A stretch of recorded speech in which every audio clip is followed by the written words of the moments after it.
Hi beautiful souls, welcome back to my channel.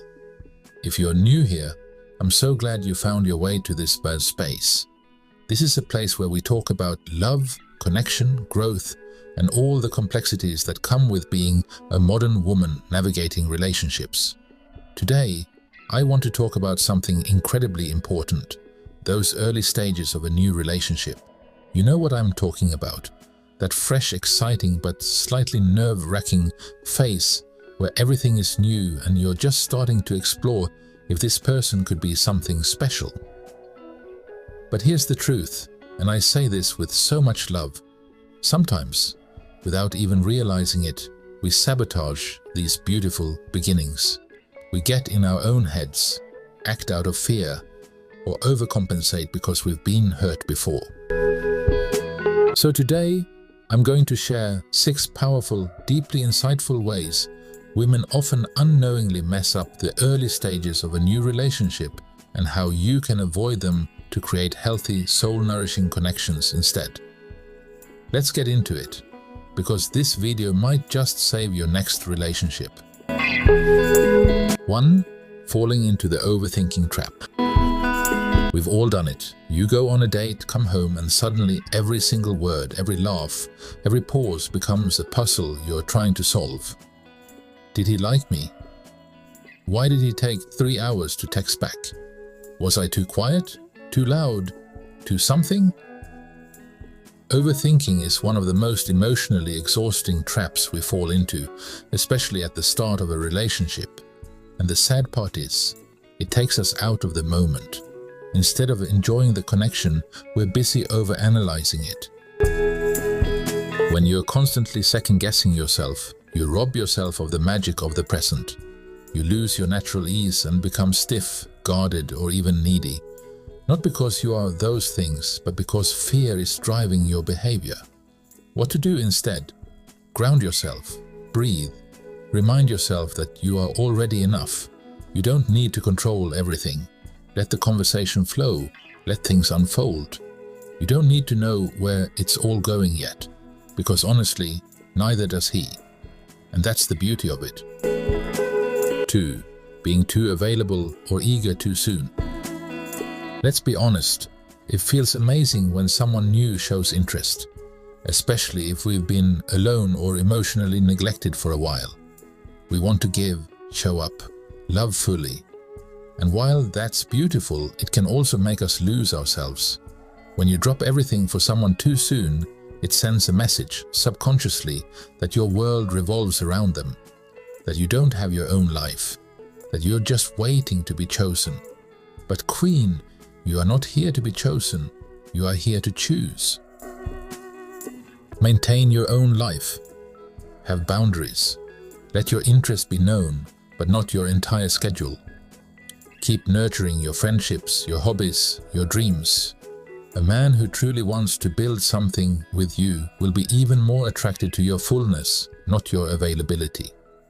Real love doesn't rush, it resonates, it aligns. 3.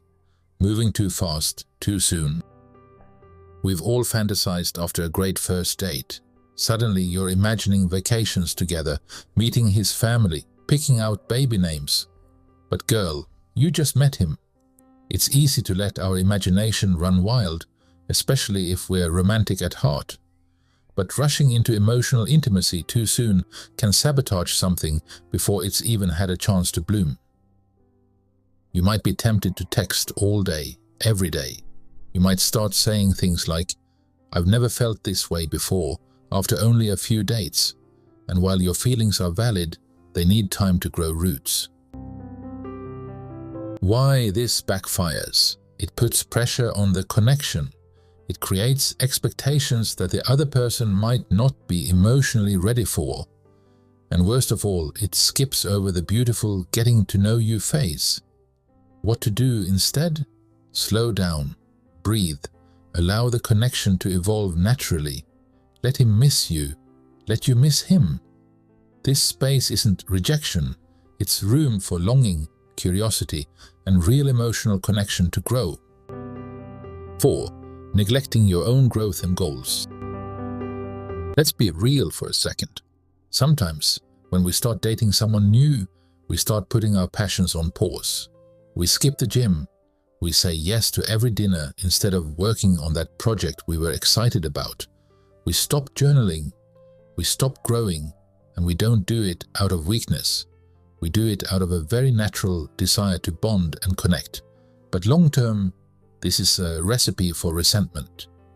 You were not born to orbit around another person. You were born to shine in your own right.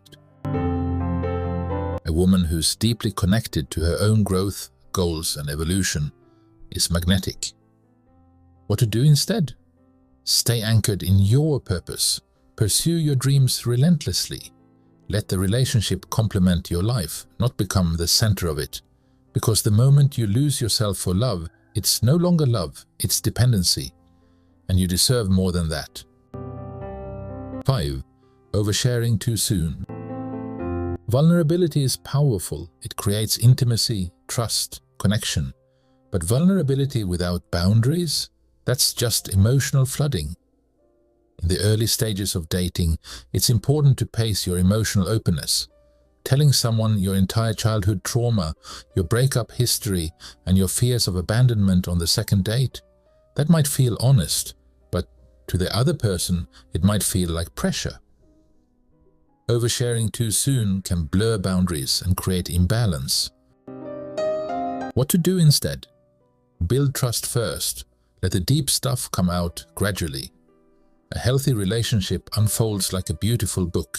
You don't hand someone the final chapter on the first page. Follow their lead, match their energy, and ask yourself, why do I feel the need to share this right now? Is it connection or is it validation? 6. Inconsistency, saying one thing, doing another. This one is big.